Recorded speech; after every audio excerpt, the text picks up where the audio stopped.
ओम नमः शिवाय। आज हम आपके लिए एक गाय और बाघ की बहुत ही सुंदर कथा लेकर आए हैं। एक समय की बात है, एक गाय घास चरने के लिए जंगल में गई। शाम ढलने ही वाली थी कि एक बाघ उसकी तरफ दबे पांव आ रहा था। वह डर के मारे इधर उधर भागने लगी। वह बाघ भी उसके पीछे पीछे भागने लगा। दौड़ते दौड़ते गाय को सामने एक तालाब दिखाई दिया। घबराई हुई गाय उस तालाब के अंदर घुस गई। वह बाघ भी उसका पीछा करते हुए उस तालाब के अंदर घुस गया। तब उन दोनों ने देखा कि तालाब अधिक गहरा नहीं है, उसमें पानी कम था, लेकिन वह कीचड़ से भरा हुआ था। गाय और बाघ के बीच दूरी बहुत ही कम थी, लेकिन फिर भी बाघ गाय को नहीं खा पा रहा था, क्योंकि दोनों ही कीचड़ में फंस गए थे। फिर वह गाय धीरे धीरे अंदर धंसने लगी।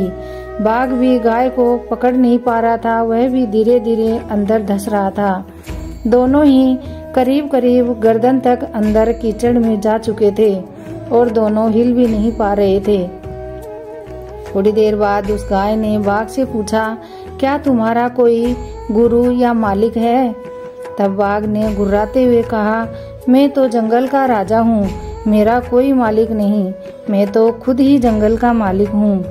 गाय ने कहा, लेकिन तुम्हारी उस शक्ति का यहाँ पर क्या उपयोग है? तब उस बाघ ने कहा, तुम भी तो फंस गई हो और मरने के करीब हो, तुम्हारी हालत भी तो मेरी जैसी ही है। तब गाय ने मुस्कुराते हुए कहा, बिल्कुल नहीं, मेरा मालिक जब शाम को घर आएगा और मुझे वहाँ नहीं पाएगा तो वह मुझे ढूंढते हुए यहाँ जरूर आएगा और मुझे इस कीचड़ से बाहर निकाल कर ले जाएगा।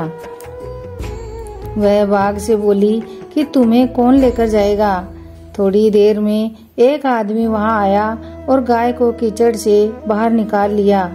जाते हुए गाय और उसका मालिक उस बाघ को चाहते हुए भी नहीं निकाल सकते थे, क्योंकि उनको अपनी जान का खतरा था। इसीलिए किसी पे निर्भर नहीं होना अच्छी बात है, लेकिन ऐसा सोचना कि मुझे किसी के सहयोग की कोई आवश्यकता नहीं है, मैं ही सब कुछ हूँ, यही अहंकार है और यहीं से विनाश का बीजारोपण हो जाता है। इसलिए ईश्वर से बड़ा हितैषी इस दुनिया में कोई नहीं होता, क्योंकि वही अनेक रूपों में हमारी रक्षा करता है और कठिन परिस्थिति में हमारा मार्गदर्शन करता है।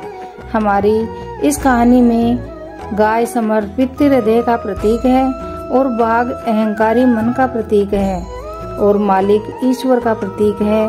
कीचड़ इस संसार का प्रतीक है और यह संघर्ष अस्तित्व की लड़ाई है। तो बताइए, कैसी लगी आपको हमारी यह कहानी? आप सबको मेरा राम राम।